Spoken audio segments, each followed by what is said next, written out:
Hi, thank you again for tuning in. I'm still having my conversation with Wanjiru Githiomi, the CEO of BimaNet. If you've never heard of BimaNet, please get on Google, ask Uncle Google, and you'll understand exactly what they're doing, some of the innovative things they're doing around the insurance space here in Kenya. So let's get to what made you, I know you mentioned in the last episode that you and your husband were very deliberate about accumulating resources over a period of time to make investments in property. Tell me about your first investment and how that came about in Kenya. Okay, so our in-laws are amazing and very organized people. So we were told about a piece of land that was going on sale, and we thought, okay. When we asked who was selling that piece of land, and we were told that their family friends were selling, so we had a context. And so making the decision was very easy. Okay. Because at that time also, because not too many trust issues. Yeah, not too many trust issues, because land in Kenya is just, and we'll talk about it a little bit more later. Right. But because it came from a trusted source, it was very easy to make that decision to invest. And at that time, it was cheap. And land will always be a good investment in this country. So together we decided we're going to start acquiring the land, and we got it, and we got the transfer. We did not even see the land. We didn't even come to see it. We just were told this way. Sight unseen. Yes. And then our lawyers did their due diligence. So you did use lawyers? Of course. Yeah. Oh yes. Okay. Yes. A lot of people don't. They trust a family member to kind of do their thing. Recently, someone sent an email asking if their surveyor could draw up a quick one-pager to sign with the landowner so that they could buy some piece of land in their country home. And I got all sorts of headaches just imagining the nightmare scenario that was a potential outcome of that kind of thing. But a lot of people don't, and I find it's because they don't understand why an advocate is necessary. Why did you guys use a lawyer? I think it's a land transaction. It's selling a mandazi. It's soil. Right. And I was also an attorney. I was a conveyancer when I was practicing, and I knew any land deal or any property deal needs to follow a certain procedure. Right. But even more so in Kenya, where that titles are dodgy, are they real, were they acquired properly? You want to know the history of the land. You want to use the right people to give you the history of the land so that you know. Right.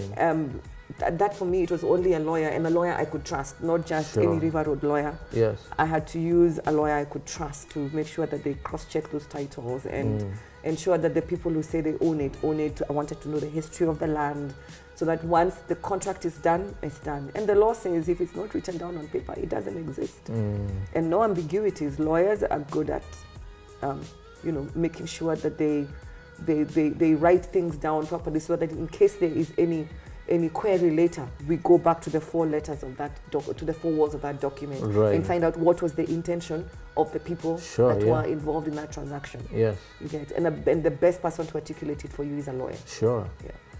Would you agree that that particular outlook is maybe from your training and educational background as a lawyer? I think so. That came. Yeah. That was a major influencer.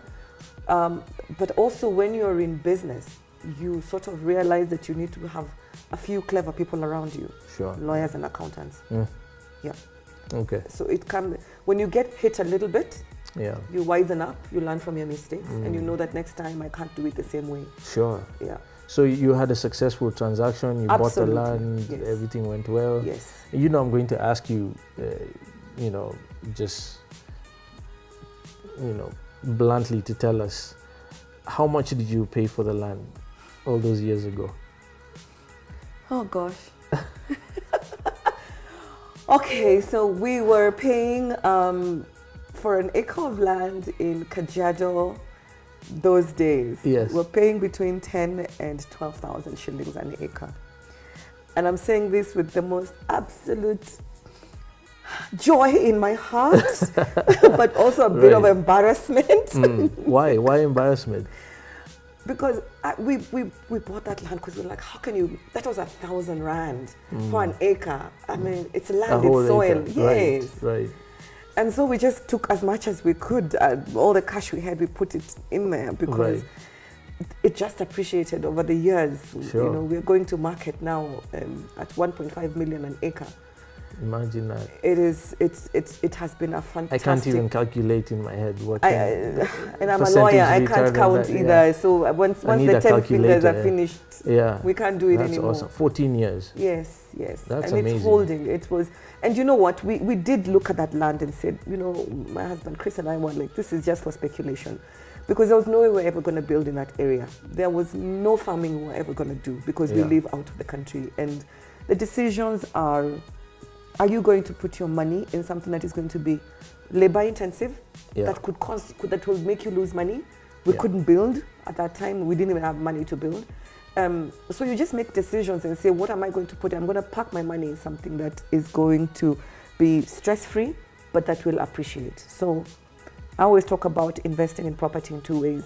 Are you an investor for cash flow or for capital appreciation? Right. That land was just basically for capital appreciation, because if that little money we had at that time, if we put it in the bank, it would never even have done 10% of what it has done in the last 14 years. Absolutely. I mean, as you've been talking, I was doing the math in my head. I think it works out to about 15,000% return. There it is. Over 14 years, slightly over 1,000% per year. Yes.